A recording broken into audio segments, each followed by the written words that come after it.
and you are here live on CMajor before the show. Thank you so much for being here today. Thank you.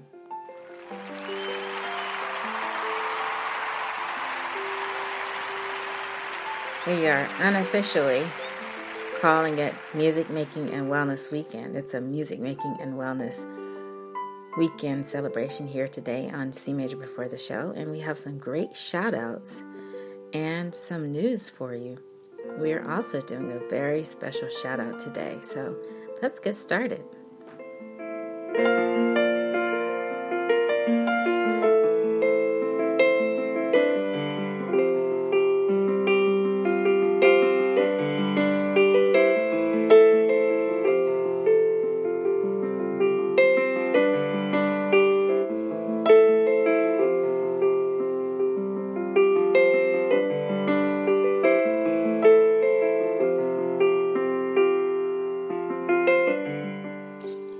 CMajor Porter here on CMajor before the show, and I just want to make a statement that the song that you just heard, Butterfly Wish, is a song that we play in the background here on the show, and it was actually written for a friend of mine who was going through something. I would say there was a matter of wellness. It was a wellness situation where if the person just felt loved enough, maybe they would change the way they go about living their lives, or the way that they did things that caused so much stress and so much anxiety. And I think that's where we're all headed. You know, as I look around at some of my musician friends, I can see that they go through so much, and it's all just to protect their careers for music making and to do what they love, to do what they do best. But sometimes, somehow, there's a lot of stress involved. So that song was written for that person, and I really don't talk about that much here on the show, about the meaning behind the tunes and the stories behind the tunes. I try to stay away from talking about myself too much, because I really want to talk about you and what you're doing with your music making and what we can do to assist with that. And so I just want to say that for anyone who is struggling, just know that there are some things that you can do, and I just wish you the best. And so having said all of that, we're calling this Music Making and Wellness Weekend because I keep running across that topic as I'm out and about, as I am stopping at coffee shops from time to time during the week, just to take like a water break or a coffee break or a tea break in some cases. You know, sometimes you just see information that's there, and I think that wellness is on the minds of a lot of people out there. And so, you know, from the news headlines, that there's been a lot of talk about what to do to prepare for college, and I just couldn't help but think about some of the students that I've worked with over the years that were already prepping themselves for pre-college and thinking ahead about college, and I just remember all of the anxiety that I observed. And then I thought about myself and what I might have gone through as I was applying for college, or thinking about what I would do for my future. Would I go to university, or would I do something else? So when you start to think about all these things, you just realize that it really can be a trying time. And so I just happened to run across this poster, this flyer that was talking about a wellness approach to embracing the college admissions process. And I couldn't help but just think about some of my students. They use music as a way to feel well-rounded. So maybe they would get into that college or that university they're hoping to get into. And so how do you remain relaxed through it all? And how can music making help with that? And so you've heard me say also that we don't really have a way to measure that. There's no music making and wellness app out there. Maybe one day there will be. And I'm sure the people that are certified to put together something like that, they will do that. And I would love to see that. So when that becomes developed, if it ever will, then I would love to be on the mailing list or something like that, so I can tell my students, hey, there's something out there that will help you know how well you are feeling after you make music, and if music making is helping you to stay relaxed through it all. But I will say this, I do know some musician friends who stay stressed through it all because they're toting around equipment, if I can use that word, tote. And they may not have someone to help them to carry all of the heavy stuff like speakers and keyboards and speaker stands and tons of cable and amplifiers and you name it, the list goes on when it comes to preparing for a gig. And of course, if you are an acoustic musician and you play piano, basically you just have to show up and play the grand piano. Or in the case of most of my students who are studying piano, then if you play for a service or if you're performing in a recital or a community concert or an open mic, usually the instrument is already there.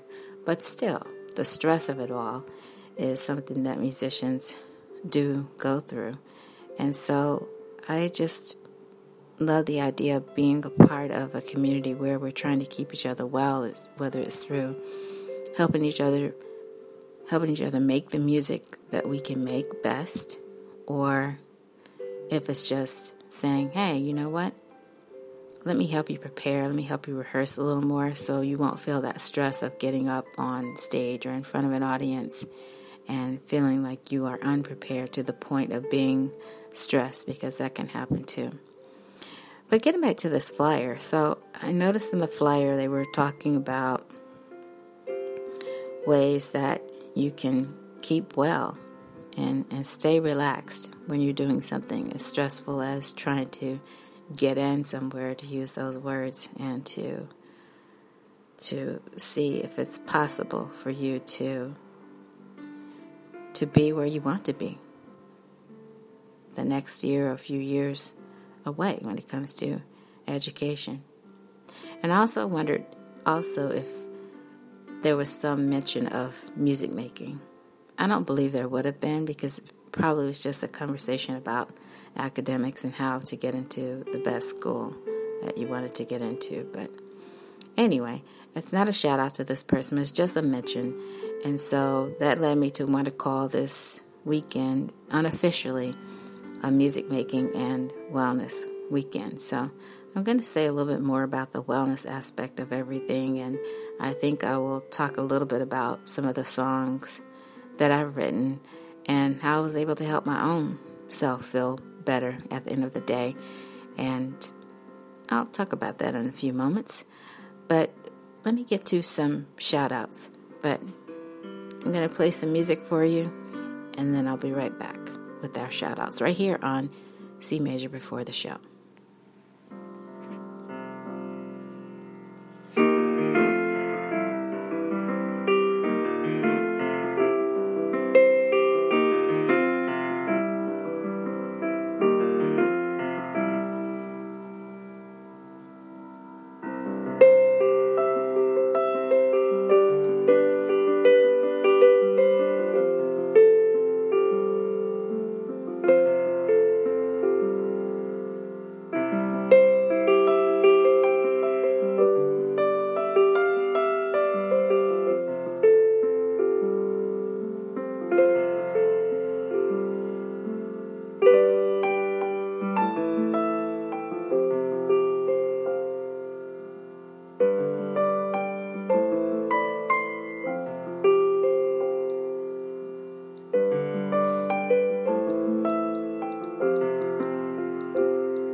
you are here live with CMajor on CMajor Before the Show. It's a beautiful Saturday afternoon.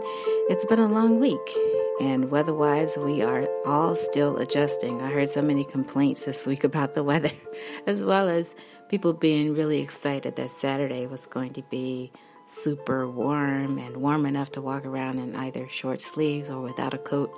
So we're happy about that. But today's weather here in the greater New York City area is gorgeous. You really couldn't wish for better weather, I don't think, in this moment. And so, just so you know, we are continuing our chord series, and we are still using the theme piano for parents, but maybe not so much. We'll probably pull away from that theme. It really is about chords. I mean, what I wanted to say was that I do still believe that parents can learn something about piano by thinking about chords, by empowering yourself to at least get a hold of a chord chart and just know how to use that and how to do something on the piano for yourself. And I think it will help your children who may be studying piano. Maybe it will help them to feel like, you know, my parents can do something on the piano too. It's not the same thing that I'm doing. But I just recall the adults in my family who were making music. I always knew that they were having a different experience than what I was having. Here I was learning about music literacy and to the point of being able to perform in public. But they were mainly using music and piano and other instruments just for recreational use, and I know what that feels like too. I mean, just to pick up an instrument just for fun and see what you can do with it. So it's going to be really interesting to see how this next 12 weeks turns out, but we're aiming to repeat a lot of the same information, and what will be new to you is what's happening every week. So what I love about being able to teach piano lessons is that there's always something new and exciting going on with my students. And I love sharing that with you here week after week after week. And so I just want to give some shout outs now. I hope I can do that. Can I do that right now?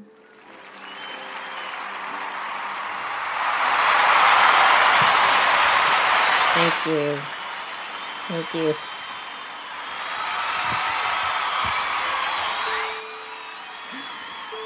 I really want to give a shout out to Jess. As you know, Jess was featured as a college student taking piano lessons, studying music in college, and she turned to me for help. I was totally surprised. I had known her for a little while and was very surprised that she trusted me to help her with her music. And so I want to give a shout out to her, and she's doing super well.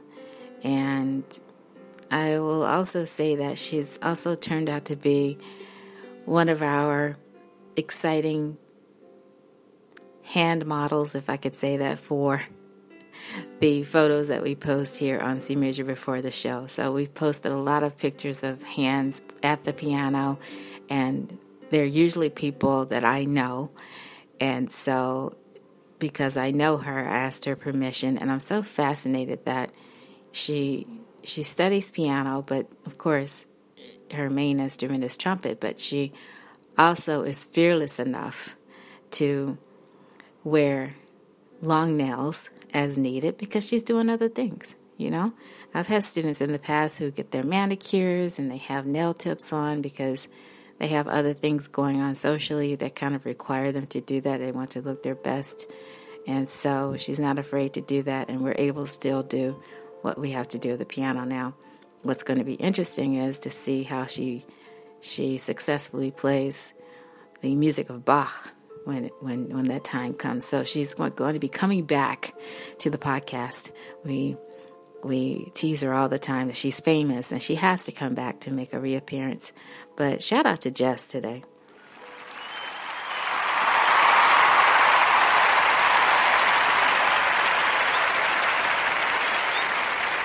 Jess, you are awesome. You are amazing. I hope you know that I think that about you. And thank you so much. And we look forward to when you're going to return here on the show. Also, need to say a couple of new shout outs. You have not heard me mention very many names here. And that's because I really want to protect the identities of those who I cross paths with, because, you just have to be. We're in the age of social media, and you just have to be super careful of whose name you're saying and make sure they know that you're talking about them. So in the future, I'll be asking more permission to give these shout outs, and hopefully I'll be able to share some names as well, because in the past you've heard me do a roll call and where I just said first names of people, but what I really was hoping was that eventually I would get to the point where I could say at least first names here on the podcast as we start to invite others to come on for interviews and talk about their experience with piano lessons and so forth. But the next person I want to shout out is Tiffany, and she knows that she is super fantastic when it comes to helping with lessons and things of that nature, and she kind of goes beyond her duty when it comes to that. So I wanted to give a shout out to her, and in the same breath I wanted to give a shout out to Danielle. Now, she was supposed to be our lessons specialist to come on and talk, but she's so super busy. I think what we'll end up doing is just getting a statement from her, because she is super great at writing, and if we could just get a statement in her words of what she thinks lessons should be about, just her own philosophy. So shout out to Tiffany and to Danielle from the Lesson Studio.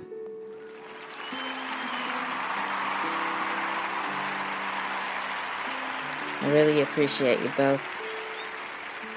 And I hope that in the future you'll be able to come on and talk about, so that we get to hear your voice as well, not just in writing, but to hear your actual voice speak to those who may be interested in your point of view about lessons and your experience, your professional experience. So shout out to them. Also, shout out to Nikki. Now, Nikki does not know that I'm shouting her out, but she is known herself as a lesson specialist and an administrator, but mostly online, we'll say it that way.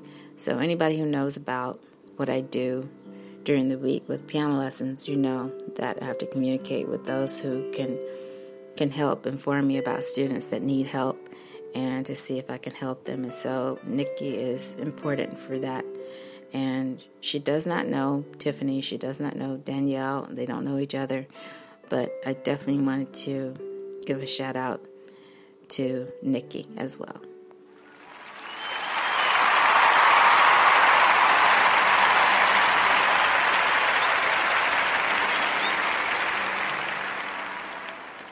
And I rarely shout out my colleagues, but I happened to run into my colleague this week. And actually it was this weekend. And so I'm very excited about the fact that he wants to help me to make the best music I can make through technology. So we had our whole big conversation about Sibelius, and not the composer, Sibelius the program. And so what I'm supposed to be doing is working with him on getting better at step entering notation and using a MIDI keyboard, and getting a little bit better at cleaning some of that up. And so he's offered to help me with that, and has offered, I would say, in the last, it's been definitely over a year that we had that conversation, first had that conversation. So to run into him again and to talk with him about my progress and to have him offer help again was really exciting. So I appreciate that. And my other colleague that I'm working with on notation, now she uses Finale, and so she's a super professional when it comes to that. I mean, gets hired to work with people on arranging and things like that. So we have something in the works as well.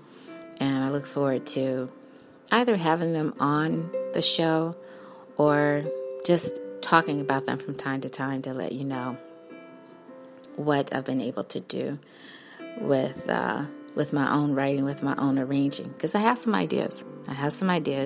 I want to start to arrange some music that I have in my head, and just see what happens. So shout out to Rich.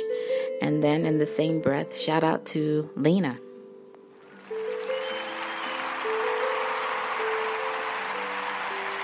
Terrific.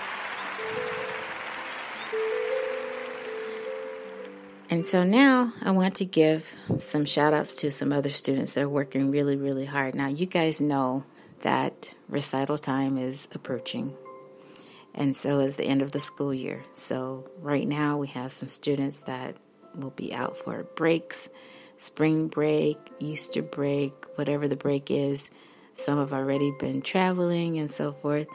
But I have other students that are staying on for the week and they're working. And believe it or not, I do have quite a few students that are interested in the Hedwig's theme from Harry Potter. So I didn't realize I was going to have more students wanting to learn that, and so it just turns out that I do. So students learning Hedwig's theme from Harry Potter, I want to give a shout out to, and also students that are preparing for recitals.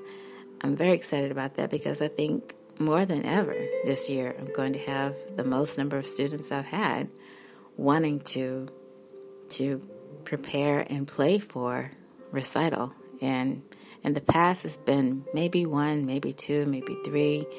And so it just seems that number is really starting to grow. So I'm excited about that. I will keep you posted to see how that number grows and the actual number of students that I expect to perform in this year's recitals. And the recitals will take place in the greater New York City area. So far I have students wanting to do a recital in New Jersey and in New York.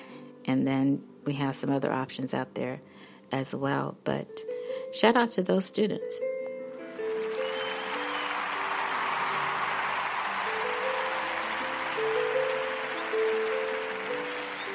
Also, shout out to the students that are challenged to go above and beyond their music program.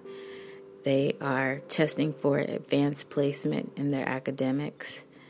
And so they're looking to do more and more with their piano lessons because they also want to be able to visually show that they can perform something that sounds challenging. I'll say it that way. So I'm going to be working with these students. I'm going to be working with the parents. And I think it goes along with that same theme of just wanting to really do your best and show your best as you are thinking ahead already about what you will do in higher education and going through that process. So I just really want to encourage the students and the parents just to stay relaxed. You know, there's no real need for anxiety, and don't worry. I mean, you have students that really want to do this, and that's a big part of it. Just having the will to take piano lessons and to become musically literate. I think that's half the battle. So a shout out to those students and to the parents.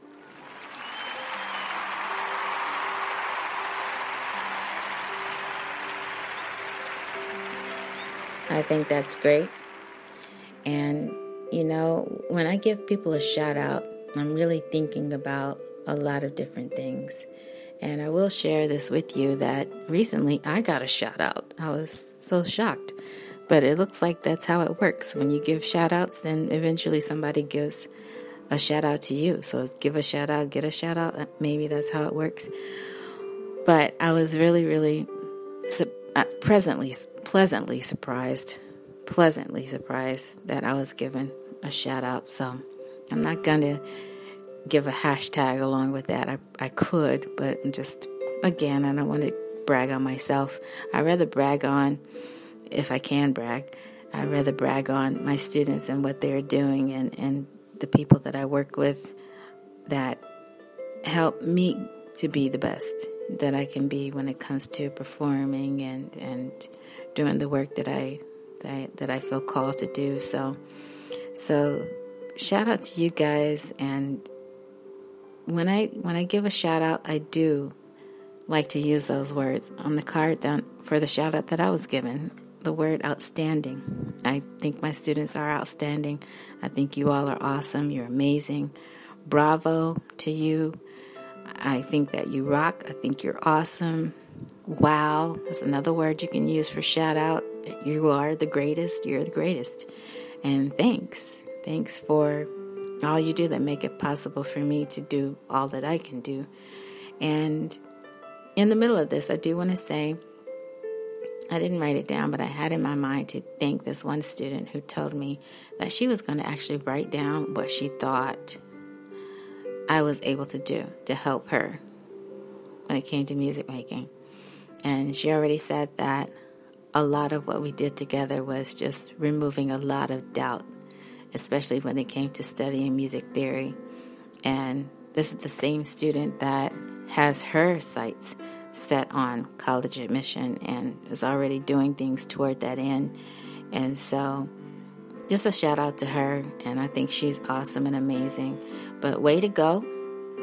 You are kind of a big deal, and you're also very nice, and exclamation point on everything else that you can think to go along with that. So I hope that you will continue to go up and up and up as far as you want to go in your music making and beyond. And so shout out to all of the students, all of the parents, all of my colleagues, and the people that I get to work with on a weekly basis. So shout out to you all.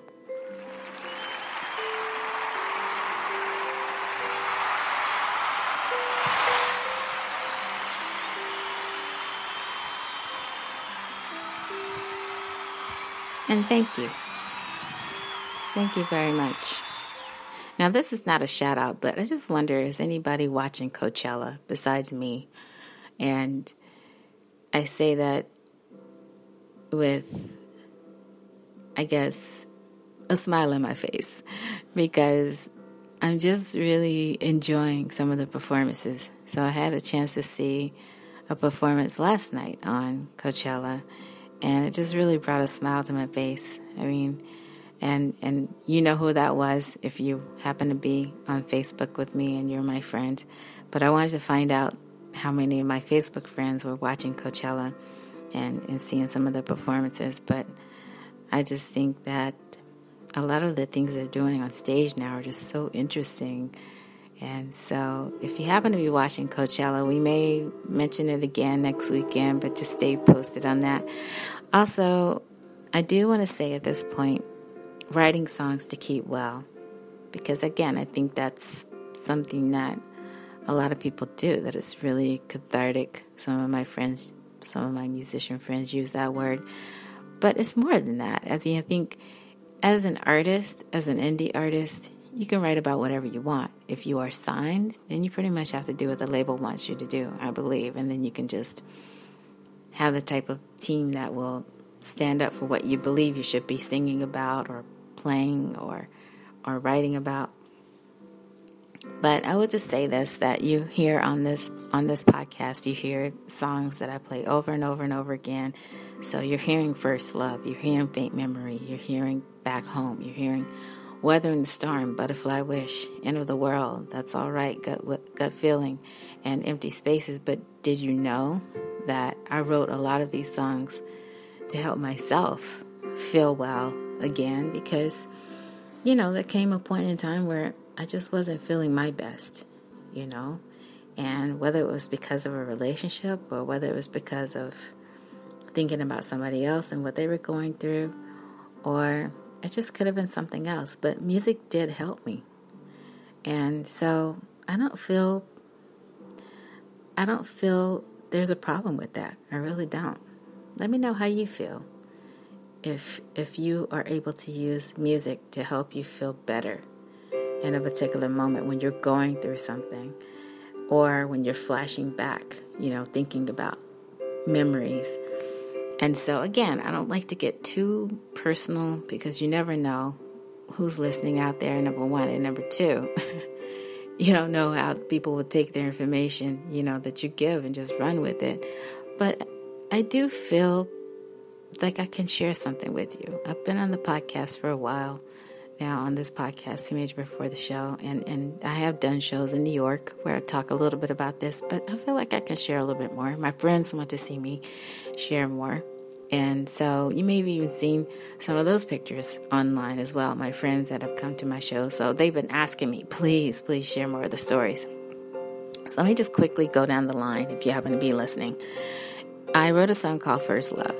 And so in the past, I think I did say that there were some people in the community that I used to serve who thought my first love should have acknowledged the way I was brought up in the church. You know, your first love is what you use to get yourself going every day, and your beliefs and your faith and so forth. And that's true. That's true. That's what I grew up with. But then there comes a time, you know, when you grow up as an adult, as a young adult, and you meet people.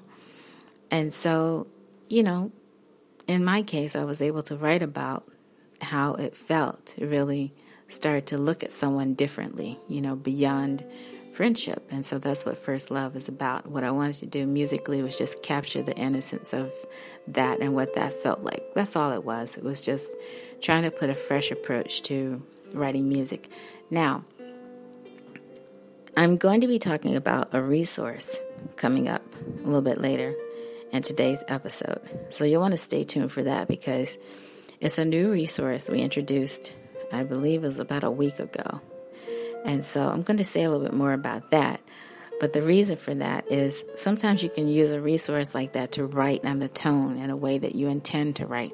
I never did any of that. I just used my knowledge of knowing how to play the piano, knowing how to put sounds together, and I just wrote literally from a place of how I felt. And then I think that there are a lot of people that write that will do that. And it's a little bit better than just putting some sounds together and just making up sounds. You know, as one of my musician friends said, I didn't really know how to take that. I thought, I don't think she means that in a bad way, making up sounds. I just think she probably sensed that it wasn't as deliberate as, let's say, what you hear when you think of something more formal in music, like classical music. There were so many rules when it came to writing classical music. And so you'll see from this new resource, there are some rules there too when it comes to even writing pop progressions or alternative music and different styles. So like I said, I didn't use any of that, but I just really wrote how I felt. So First Love, the melody really just tries to pick up how I was feeling in the moment, and the melody that came through and the chords that came through are the result of this song. And so Faint Memory, I started that off with a C major scale, and I think I did cover that in a previous broadcast. I believe I did. I'll have to start going back and sifting through some of this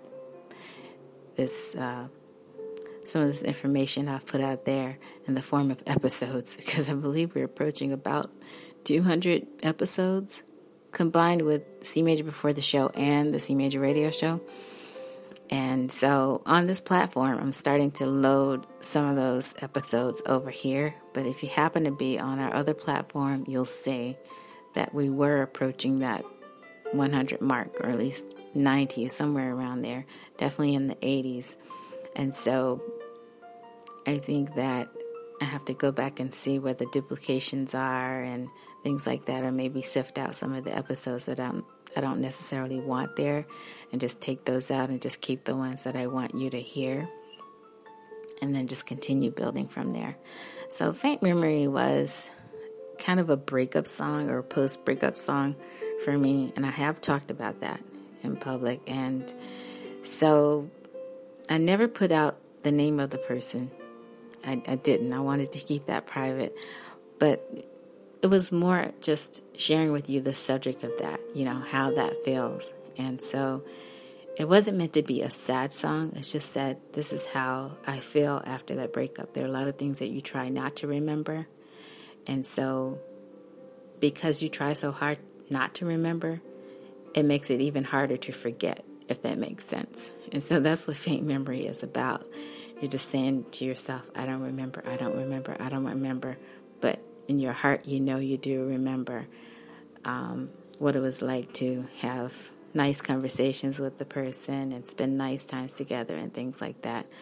So faint memory doesn't really have anything to do with a person losing their mind or dementia or anything like that, which, it's so funny because once you put out a subject on the internet, it's like the bots or whatever it is picking up that information, that content. All of a sudden these ads pop up and I'm like, no, that's not what the song is about. It's not about that at all. So for anyone who thought that, my apologies, but faint memory really is like a deliberate attempt to try to forget the nice times with a person so you can move on and not just let those nice times take over, because you realize, hey, you know what? It's time to move on. This person's a friend now, so that's been resolved, and now I can move on with my life. So that's it for faint memory. Back Home was a song where I really personally struggled with, should I try to go back home to my roots? And then what I realized from writing that song was, you never quite leave home. So whoever wrote that, I think they're right. And so being able to write just those 3 songs alone really, I would say, contributed to my own wellness. So it's just a chance to really express that, because sometimes when you try to sit down and talk with a friend or even a musician friend and say, this is how I'm feeling, what do you think about that? You don't really get the response that you think you should get. You just think, wow, they really don't understand what I'm saying right now.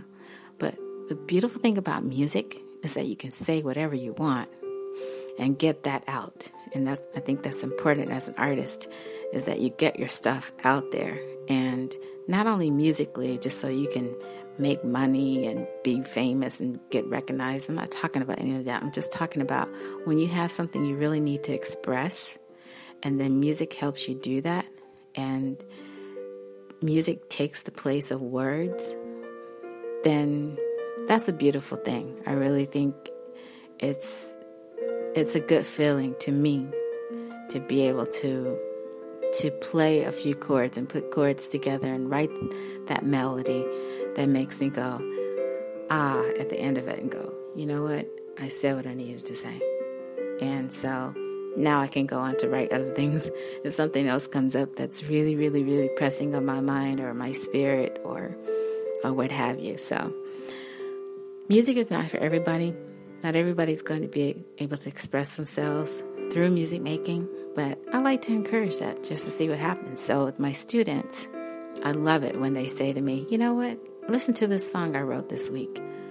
I just get such joy out of hearing that and seeing they're really trying to own their own creativity, their own music making, and they know at the end of the day they wrote something that they can go to again over and over again and just develop over time, and maybe even one day just put it out there. You never know. And the story behind the music, it may just resonate with someone that you're trying to connect with. So I think at the end of the day, for me, it really is just writing, seeing if I can connect with others, and just saying, you know what, this is what it is. And if it helps somebody, that's great. And so I feel very lucky, very blessed to get to do what I do on a daily basis. Butterfly Wish, you just heard that play again, probably in the background.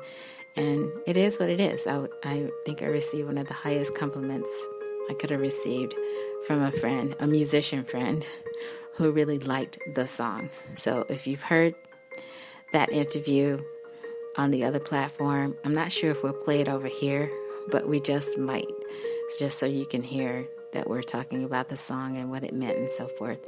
End of the World is, I know, a controversial title, and I didn't really mean for it to be controversial. What I meant was that I wanted to write that song to help myself to keep things moving. You know how sometimes you can get stuck and you can think, oh, something happens, like, oh, it's the end of the world. It's not the end of the world. It's just that this thing happened, you had a bad day, and then the next day happens. You wake up the next day, it's a new day, it's a new chance to get things right, and then you just keep it moving. So end of the world is basically me writing to say it's not the end of the world, and that hopefully you can find some hope for yourself. So the way the way the song ended up being writing was that it sounded melancholy, but yet hopeful, which a lot of my music sounds that way. And so That's All Right was a tune that was highly recognized. That's all I'm going to say about that. But it was supposed to be a playful song, and it was just a song saying, you know what? You didn't really get me. You didn't really understand who I was as a person and where I was coming from. But you know what? That's all right. You're still cool. You're still a person that I can relate to musically. And so it's all good. Let's just, get on with being friends and keep it moving. That's basically what That's All Right was about. And I can say to this day that writing that helped me to get through that. Sometimes you think that things are going to work out differently between you and another person, and they just don't. But at the same time, you can still find something to love about that person and just keep it moving. That's all it was. Gut feeling. Now, everybody who knows this song, they know this was a true breakup song. This is the song before the breakup, when you know the breakup was about to happen. And so you're just sitting there with butterflies in your stomach. That's the imagery that came to mind, the picture of someone that has literally butterflies just flying out, in an imaginary way. And the agony of what that feels like. And then in the middle of the song, going to something in major that says, you know what, but there's a nice memory that goes along with this. But you know what, I'm still back to what I'm feeling right now, the agony. And all I could think was, write in a minor key, and then go to the relative major and then come back again. So that's what happened on Gut Feeling. And then Empty Spaces, I have to say, I was inspired by some of my musician friends who did a lot of work in the inspirational community. And that's all I'm going to say about that. But at the same time, I wrote it in a way that left some empty spaces in the music. So there are a lot of pauses. And that's the whole feeling to the song that I was trying to bring. But I would say, I was definitely inspired by some of my friends who I was working with in the inspirational community. And that's pretty much it. So that's the 9 tunes that you hear on the CMajor album. And I will say this, I feel like I didn't put my best foot forward when it came to designing the album cover, but that was intentional. I didn't want to put up a photo. I didn't want to put up anything but just C major twice. The first M in the word C major is a little larger than the second M, and the second C major that's below it, but that's what you see on iTunes. And then in the future, if I have a chance to design a better cover and put it up again, that's what I'm going to do. But thank you so much for your support. I know we're getting some listens across the internet. I really appreciate that. Also, I know that just from the past, when I was able to get a copy of my CD for promotional purposes, just in the hands of somebody who would talk about it at least and just share the music, that, I appreciate those of you who've received one of those and that you were able to talk about it and get your friends to listen to. So I really appreciate you. What we're going to do now is we're going to take a little bit of a music break. And that was pretty much my whole speech about writing songs to keep well. I hope you enjoyed that. And I'm going to say a little bit more about the music making and wellness aspect probably in another podcast episode. We'll come back to it because there's still more to say when it comes to actual research that's out there. But what we're going to do now, we're going to pause, we're going to take a music break, and when I come back, I'm going to talk with you about some new resources a chords book for progressions, and that'll be in a few moments. Back in a few moments.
you are here on CMajor Before the Show.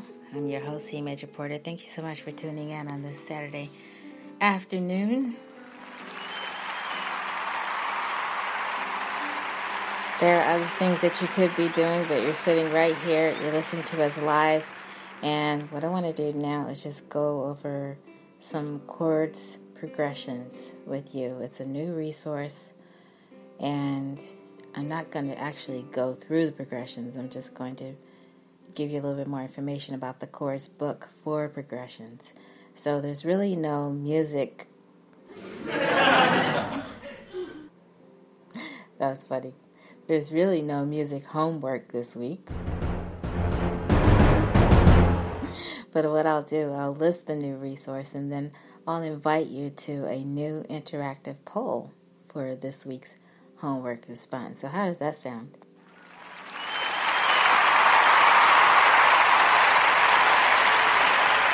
Great. I thought you would like that. You know, Poll Everywhere is so cool, and I'm really enjoying it. I really hope to make it more interactive in the future, though. So we're here live, and I can actually see you responding to the poll. So that's going to take a little bit more work on our part to get that going, but that's what we're aiming to do. So let me just pull that resource over for a minute. Let's have it in arm's reach, within arm's reach. And some other materials that were in there too. Let me put those to the side.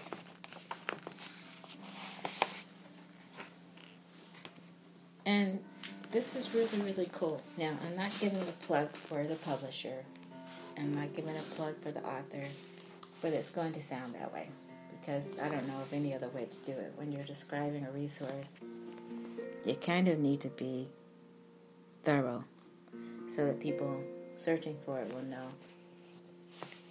what they're looking for. So it's not something that it's not something that I've reviewed or anything like that. It's just something that I picked up, and I thought, you know what, my students could probably benefit from this. They're always asking me a little bit more information about chords and how to play those chords. So this was put out by Alfred Publishing. And according to the price on the book, it's definitely less than $10. So you're not breaking the bank by getting this, hopefully. And if you are a teacher, there should be a way to get a discount on something like this. And if you want to order online, I can definitely help you with that, directing you to a place and sending you some information about how to get this resource and what I recommend. And so just trying to make it a win-win situation.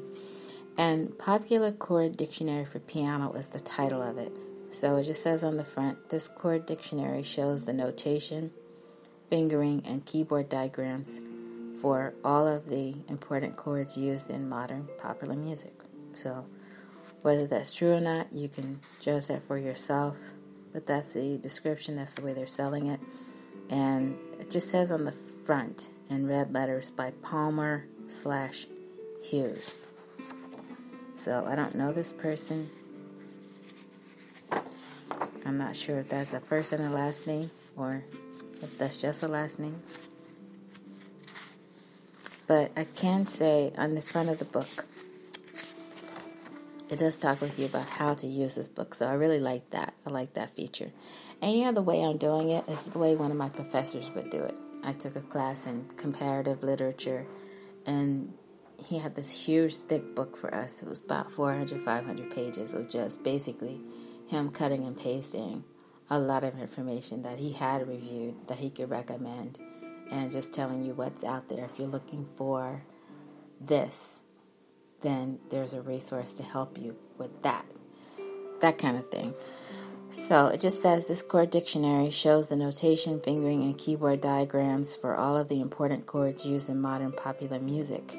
In order to make this dictionary useful to the amateur pianist, only the most practical position of each chord is shown. That's what they said. I'm not sure what they mean by all of that, but you can possibly find out just by exploring the book or contacting the publisher to see if they can give you a little bit more information about it. And it just says, although chord accompaniments are sometimes played with the right hand, only the left hand chord positions and fingering are shown in the dictionary section of this book. And that's true. And then as you get more into the progressions, they show both the left and the right hand chord progressions. And they say that in the popular progressions section of this book, both left and right hand chord positions are shown. And let me say this, I worked with a couple of students this week on chords, and one who is interested in using a chord chart. And we talked about inversions today and what that means to him. So that was exciting. And then I have another student who just refuses to use a book, refuses to use a chord chart, just wants to use me and my knowledge. And so we have to talk with him about my ideas, and then he either adopts those ideas or does something else. So I have to respect the learning style of my students, and I don't sit there and point a finger and say, you must do X, Y, Z. I never do that. I try to make it more of a setting where they just feel comfortable learning in their own way, and then using me to help, as my other students said, help to resolve any doubts that they have. So that's the approach. So in the popular progression section of this book, both left and right hand chord positions are shown. And then the chords are first classified according to key in alphabetical order.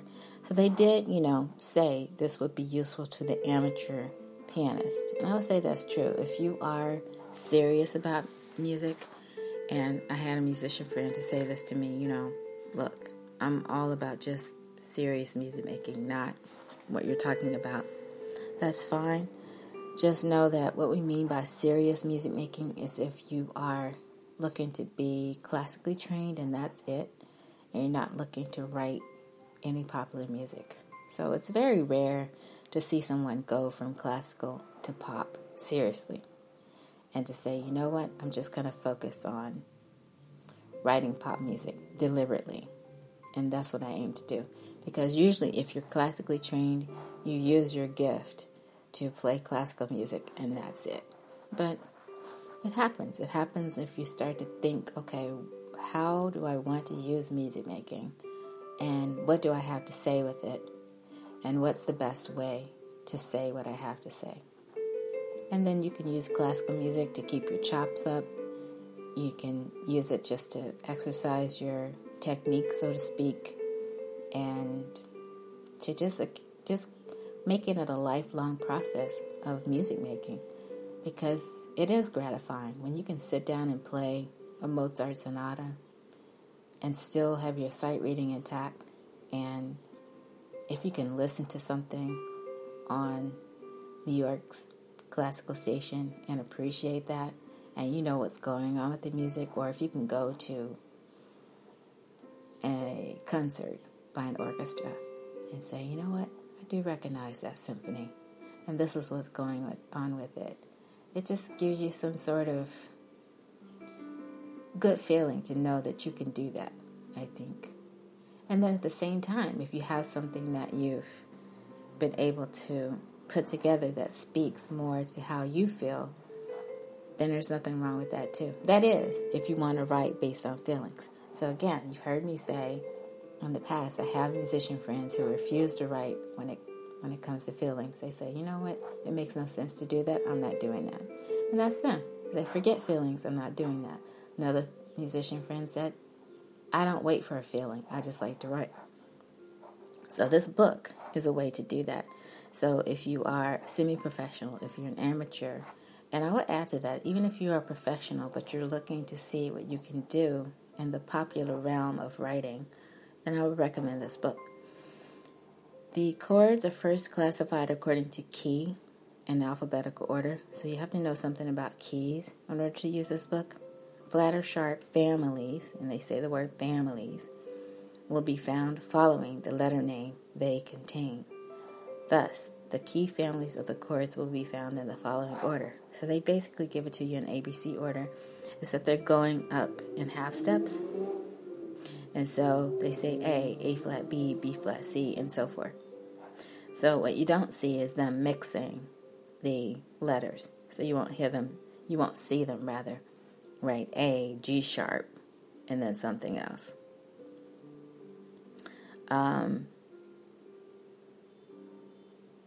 So they don't really speak in terms of enharmonics. But take a look and see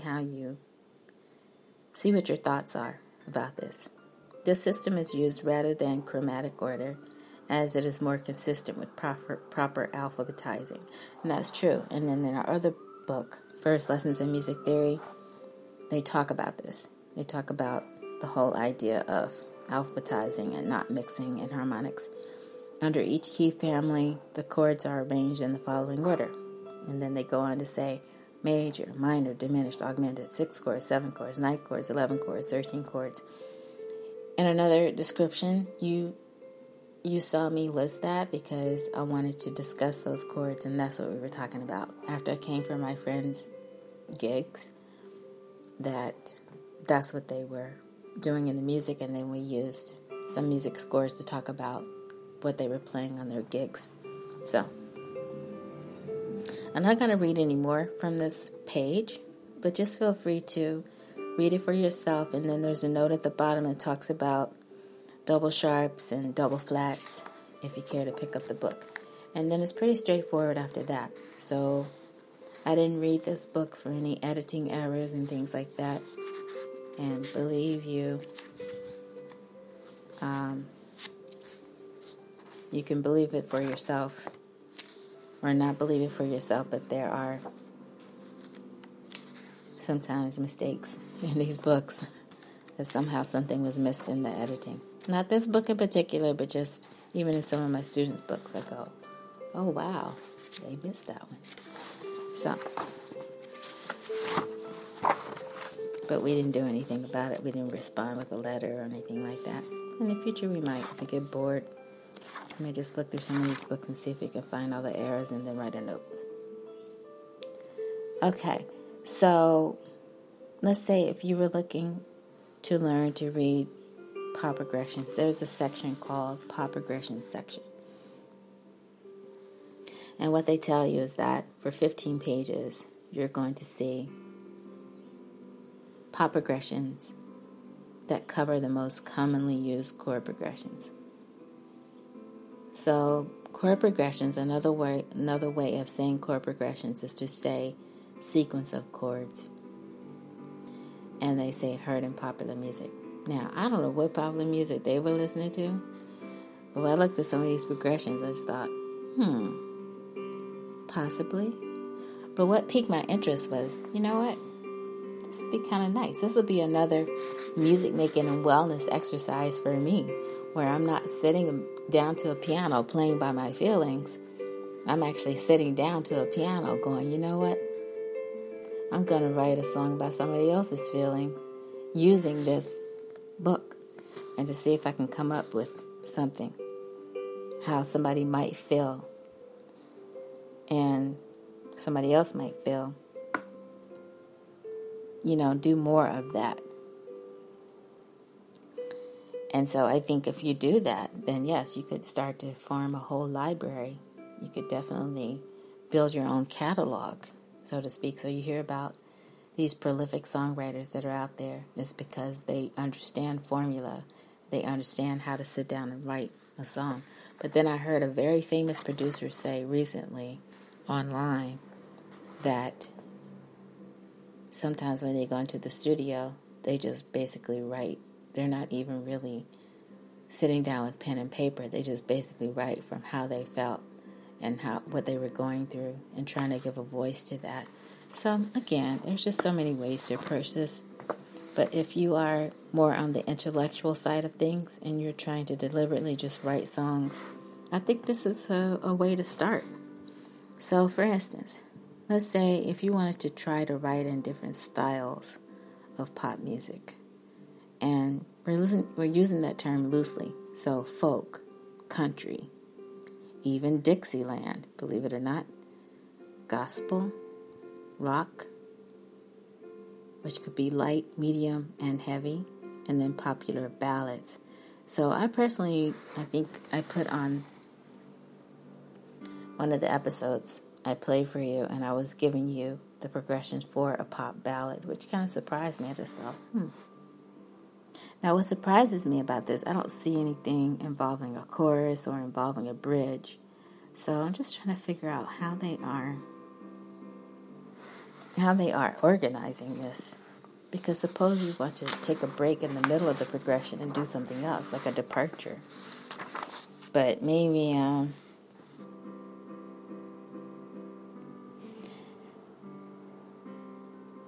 maybe they're just giving to you as a way to get started, and then you can figure out the structure for yourself.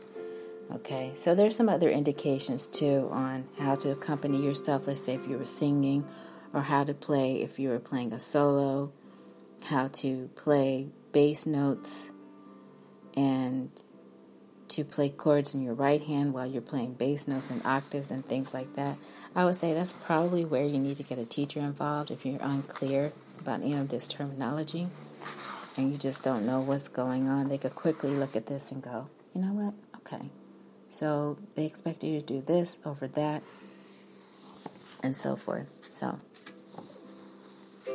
I will post the name of this book over in CMajor's classroom. So look for that probably tomorrow sometime. I tend to post it the day after the podcast. Now let me say this too while I have you on, that you're going to start to hear more ads in our programming. That's what we're aiming to do. So if any of that is getting on your nerves, so to speak, let us know so we can pull back on that. I really mean that. I say that with a little humor, but I really want you to tell me if there's something that's turning you off from the podcast, because that's the only way we're going to grow, is to know what you think when you hear this. And we definitely are trying to grow. So I'm trying to put together a team and just really pull together some mindful people in my circle, and those who really want to see this thing grow and just grow it in the right way and just go from there. I mean, it really is about just growing and being there for you as you are learning something about music making, music theory, whatever the case may be. And then, of course, sharing more of music literacy still over at the CMajor radio show. That's what we're aiming to do. So, chords book for progressions. Look for that listing on CMajor's classroom at our site over there. And no music this week, meaning no music homework this week. But I'll list the new resource and invite you to a new interactive poll for this week's homework response. Now, what will that poll be about? I'm still deciding. And it will be based on probably something we talked about in today's episode. So it may be about wellness. It may be about something else. I'm going to decide. I'm going to sleep on it and then think about it and then post it for you tomorrow. So just stay tuned for our announcement that this week's homework has been posted, but it's not real homework. It's just a homework response for you, just to keep you going here with us. We're going to pause now. Another music break. It'll be quick, I promise. Then we're going to shut the music off and we're going to listen to some new sounds. That's next right here on CMajor Before the Show.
CMajor here on CMajor Before the Show. We just took a little bit of a break just to get a sip of some fruit juice and to try these new gluten-free snacks.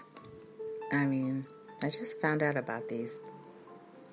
And, we're trying to stay healthy and well over here as much as we can. Today's episode is devoted to music making and wellness. It's a music making and wellness weekend.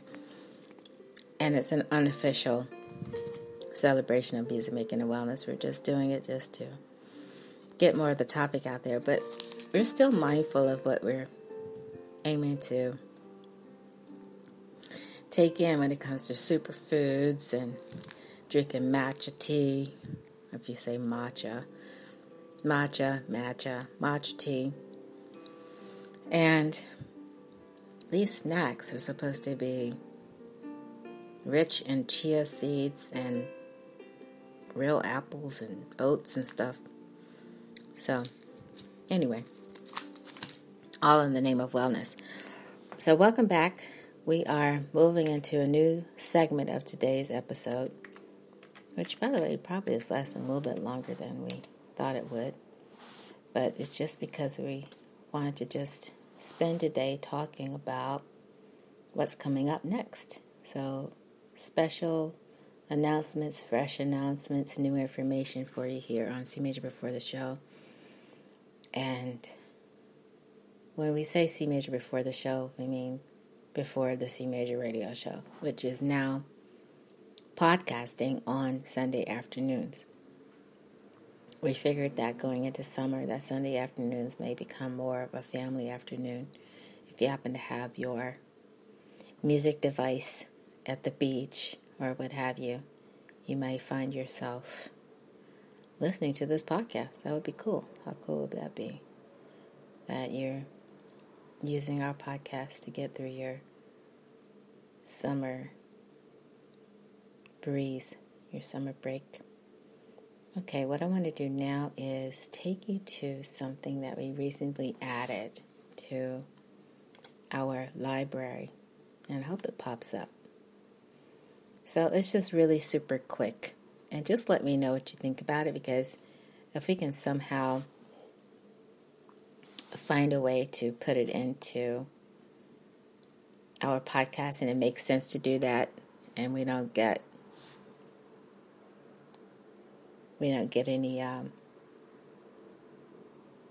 any bad reactions for doing it, then it's something that I want to explore. And it comes about because I did find this new app that I've been playing around with for recording vocals and stuff. I'm saying and stuff a lot today, I don't know why. But just recording vocals. And so, let me know what you think. Okay, so we're going to work backwards here. And this says, okay, let me just click on that and see what that does. And I think it's looped, so you're probably going to hear it quite a bit. Okay, so we're going to turn the volume up a little bit. So just bear with us.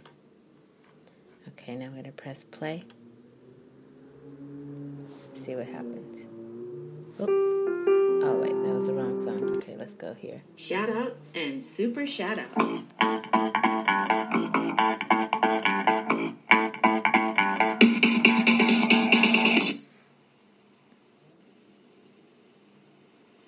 Cost of living in Miami-Dade. Okay, that was something else. Shoutouts and super shoutouts.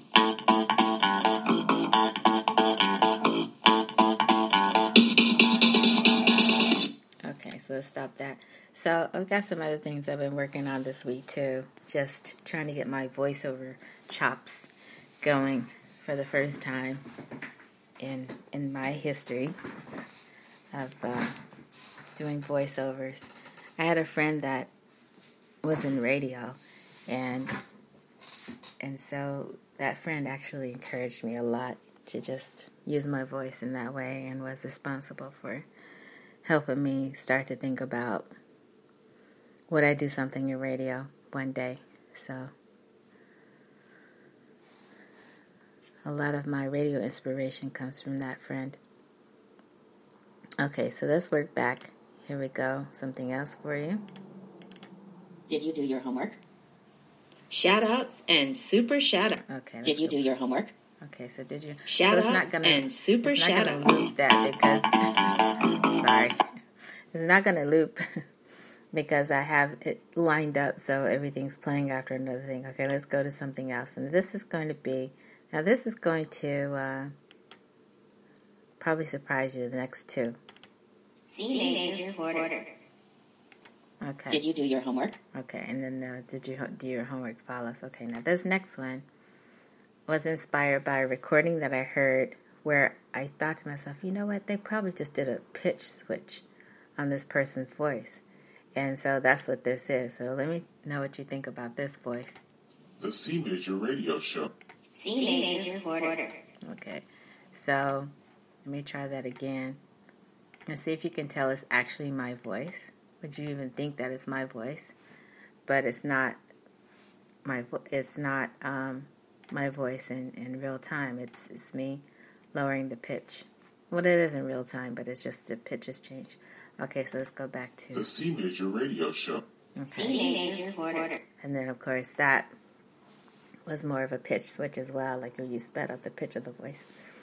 Okay, so a little bit of samples of what you might be hearing. I just have to make sure I have it ordered so I can just click and just keep it moving or put it in a certain sequence. But we're aiming to add more effects, and I won't call it jingles, but we're aiming to add more sounds for you here on the CMajor radio show and CMajor before the show. Probably mostly CMajor before the show, but I think what we'll do, since we're on the platform together now, is just include some things on the CMajor radio show as well, but not quite as many effects because that show is supposed to have more of a serious bent. We're aiming to talk more about music literacy over there. Okay, so that's it for new sounds, new announcements. I told you about the voice recorder that I'm using and what I'm working on in my spare time. And so I'm going to play some more music now, and then we're going to come back and we're going to talk about the return of the 12-week course. So I know you want to hear about that and what we're aiming to do for the next 12 weeks and what's going to be the order of that. Is it going to stay the same, or is it going to change, or will we start to mix it up? Will we still keep it a 12-week course? Should we keep it a 12-week course? Or should we do something else? I mean, what should we do? What do you want to see us do? And things like that. So let's go to my CD here and play some more music for you. And then I'll be back in a moment. You're listening to CMajor before the show.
Thank you so much for tuning in this Saturday afternoon and evening here on CMajor before the show. And we're back to tell you about what's coming up for next week. So we're planning to return with a 12-week course.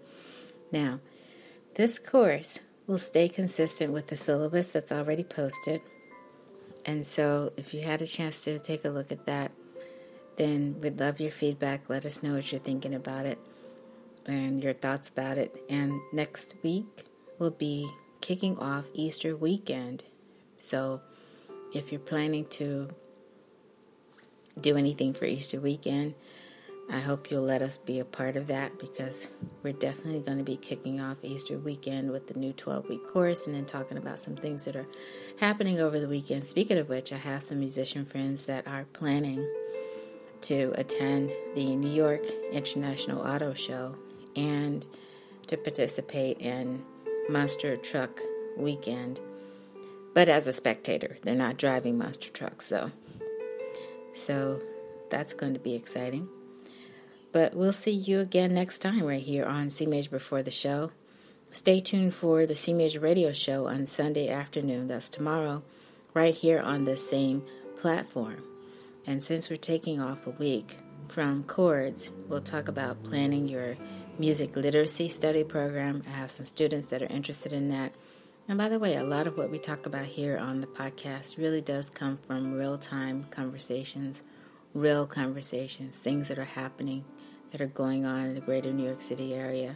These are not made-up things. We don't sit here and just dream up things to say. We really are responding to what you are doing, and it's very exciting. So it's not like we're sitting here trying to think, okay, what should we talk about today? Should we talk about classical? Should we talk about jazz fusion? Should we talk about prog rock? Should we talk about electronic music? What should we talk about? It's really responding to what you're doing. So I really appreciate the people that I run into on a weekly basis that are out and about doing things, as I'm doing things too. And that gives me something to talk about as well.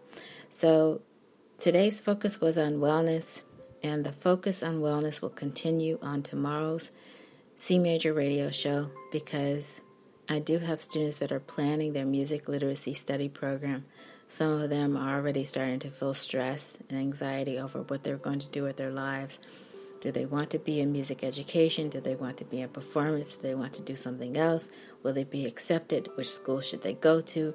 How should they prepare themselves? Should they try now starting to strengthen their music theory and their music history and their knowledge of pedagogy? What should they do? Things like that. Believe it or not, it starts really, really early. And then younger students are pressured sometimes, or they feel the pressure of their teachers, their family members, to start doing well, to use music to show they can really do something and be well-rounded. And sometimes I'm asked to see if I can help with that. So however I can help with that, I'm glad to do it, and just let me know how I can help, and I'll try to do it. So tomorrow's show, focus will be on how to keep well, how to stay relaxed, how to get through it all. And you want to experience the least amount of anxiety that you can. I know what that feels like. I know what that feels like when you're just not sure, and then you feel like you don't have the help that you need to think through it all, because there's so much information out there. It can be really, really overwhelming. So we'll talk about that. We'll talk about some of the conversations that I've been having with confidence, of course. All of this is done with confidentiality. But again, it's meant to say, you know what? There's somebody going through something that you may be experiencing, and we're all in this together, and let's help each other to get through it the best way that we can. I believe music making can help with that. So making the best music you can make. If you have a talent for playing classical, play classical. If you have a talent for exploring music theory, explore music theory. If you feel that you have a talent for writing music, jump into writing music. If you have a talent for just listening to music and being a critic, being a person that can analyze what's going on and have something to say about it, then go for it. But try to be positive with it. Don't criticize just for the sake of saying, oh, this is bad, this is horrible. But just say, you know what? This probably could have been done better. Here's some suggestions. Here's some advice based on what I'm hearing other people do and things like that. Who knows? You can become a music consultant as well as a critic. It's really your point of view. But I know for a fact there's some great resources out there that can help you with that too. So we have something to say about that as needed. So I'll see you again for tomorrow's follow-up show on wellness over at the CMajor Radio Show. And then I'll see you again right here next week on CMajor before the show. Take care and have a lovely weekend.